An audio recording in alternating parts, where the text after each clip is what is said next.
The Class 373 Transmanche Super Train is a 20-car long Anglo-French and technically quad-sexual electric multiple unit, being a quarter of a mile long, weighing more than 750 tons, and having enough horsepower to tear apart the national grid. The Class 373 was built with one specific purpose in mind: getting lots of rich people out of the country as fast as possible. And I do mean rich if these ticket prices are to be believed. Operated by Eurostar, and built by our good mates at Alstom and Bruges et Nivelles, these trains can be seen connecting the city of London with Paris, Brussels, the Alps and even the likes of Ebbsfleet, Ashford, Disneyland and Marseille in the French Riviera. Well, they did in the past until Eurostar became a bunch of pantsers. So what impact do I think these trains have had over the past 2 and a bit decades? And do I think they are better than the Class 508?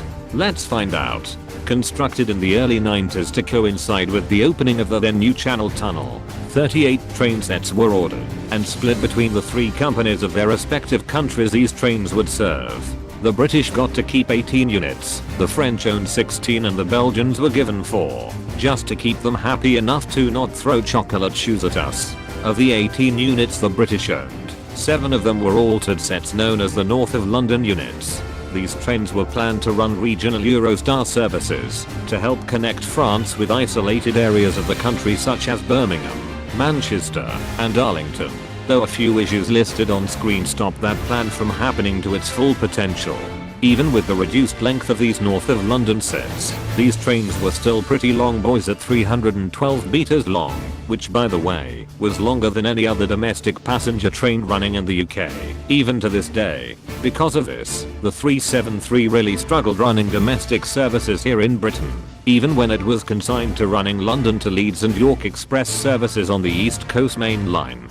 Selective door opening had to be used at multiple stations due to the train length. The units were banned from running towards Newcastle due to fear of the coach's braking gauge and quickscoping the King Edward VII Bridge near the station.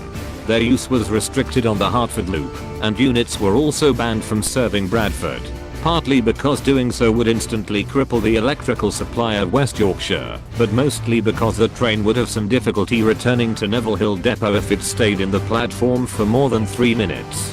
The last NieR White Rose services ran in December 2005, with the redundant sets being kicked back to France with SNCF, who use them for domestic high-speed services around Paris and Lille for some time. As this train runs in 3 separate countries, multiple safety and signaling systems are installed on the train as well as other changes such as fireproofing tiles and a smaller cab window for running through the Channel Tunnel.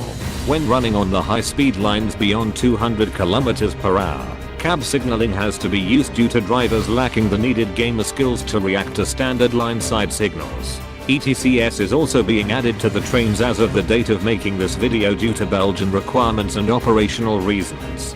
To add, multiple power systems were acquired, with 25 kV AC being used for the high-speed lines, Britain, France and the Channel Tunnel, 3 kV DC for the Belgians, and on selected French units, 1.5 kV DC for running on the classic lines in the south of France and in the Alps. The trains also had third rail shoes when running on the southeastern main line, but these were chucked in the bin once high-speed 1 fully opened towards St Pancras and Waterloo International became redundant.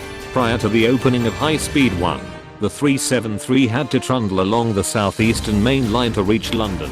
100 mph was still possible between Ashford and Tunbridge, but the trains had to endure some momentum sinks such as slowing down through Tunbridge and using the slow lines between Chislehurst Junction and London Waterloo. I'm not kidding about that, by the way. If you want to experience the pain and suffering of running a 390-meter long train through southeast London, I highly recommend watching video 125's Paris to London driver's eye view. This journey takes the train via the Falkland Junction route, when high-speed 1 was about 50% finished, but still has it running through Brixton at least. In terms of appearance, 10. The 373 is one of the best looking trains running in the country. This is a confirmed fact, and any objections to this are punishable by exile to Wolverhampton. This extends to pretty much all the TGV family members. They all look great. The liveries the trains have been on look sublime. Both the old and new Eurostar liveries. I love the color schemes used on both of them. sleek color choices with the added bonus of a yellow front, so we can see the train. This livery complement does not extend to the IZ livery. In fact, the person who designed this livery is currently wanted by Interpol for the use of uncreative colors and eyesores to society. Regarding the motor sound, holy damn, the 373 is one of the best sounding trains ever built. Again confirmed by multiple peer-reviewed studies. It's only fair that you get a taste of those 12 orgasm-inducing asynchronous motors, so turn the volume up, mates.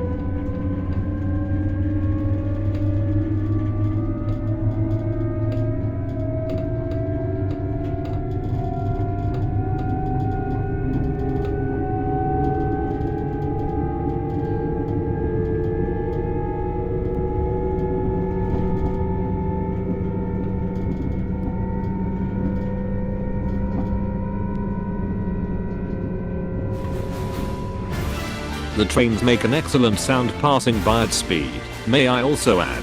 Speaking of which, the 373 is fast. Obviously, when fed a good amount of electricity and running on the high-speed line. The top speed of these trains is 300 km per hour, or 186 miles per hour.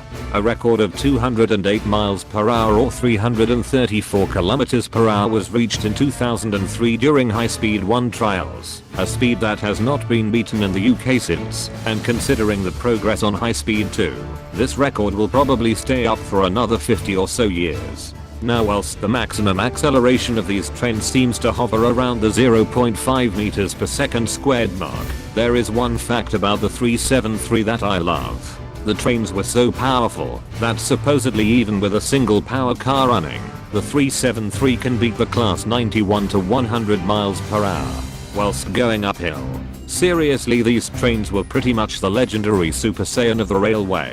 It's ridiculous. Another thing worth mentioning which I like, is that like the rest of the TGV family, the 373 uses Jacob's bogies, which help keep the train stable at speed, and as I've mentioned in the past, pretty much makes it impossible for the train to roll over even in a high-speed derailment. To say that the design of this train is technically demanding, is certainly an understatement. So what is the 373 like to ride on? The 373 is the first train we've looked at with 3 travel classes on board. Standard Premier and Business Premier. Due to the differences between Standard Premier and Business Premier being as vast as the differences between the class 375 and 377, we shall ignore Business Premier for this video. Unless you fancy donating a few £100 for me to ride the same seats and get on board a little bit quicker.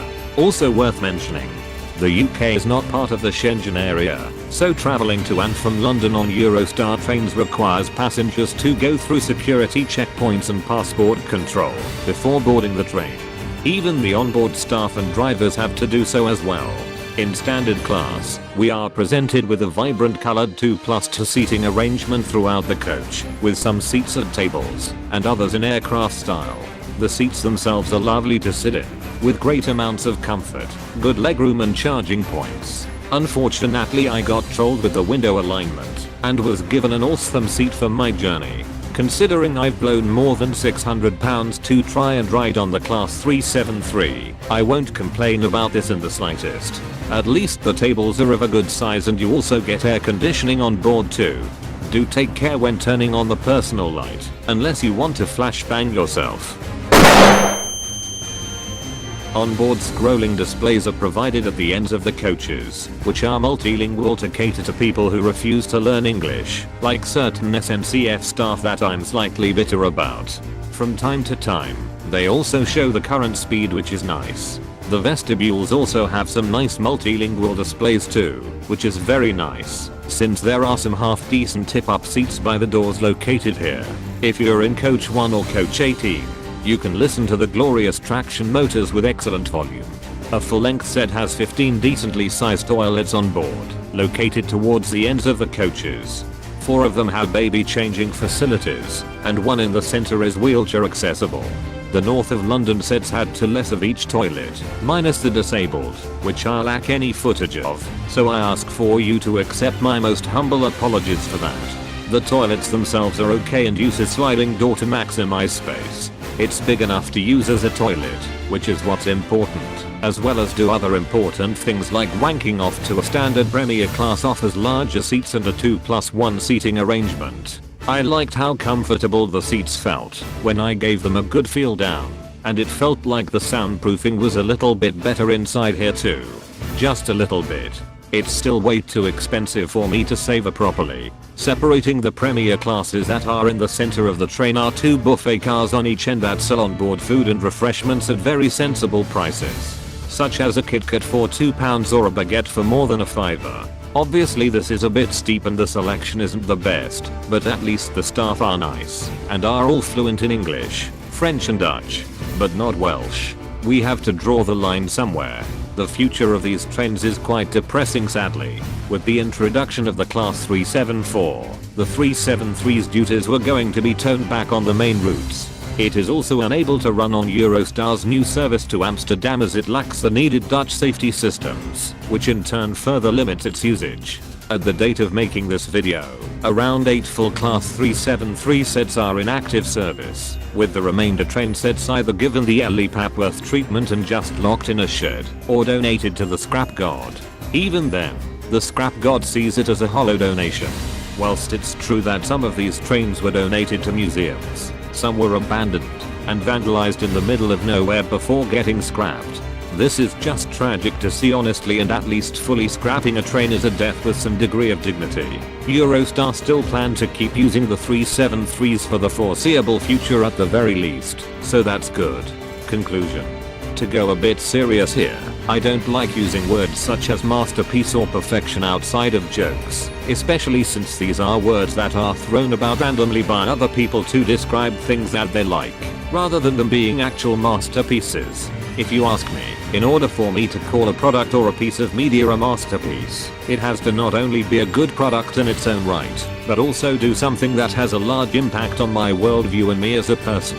Only a handful of things have ever done that, and the Class 373 is one of them. I will perfectly accept the flaws this train had whilst running here, and the improvements that the 374 brings to the table, but at the end of the day, the sheer design of this train is what got me so interested in the railways when I was younger.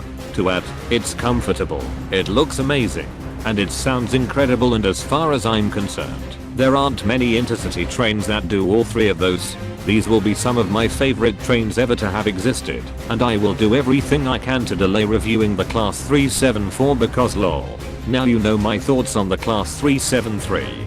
Go out there, and thanks to everyone who submitted footage for this video. I really appreciate your assistance here. I love you all. No homo.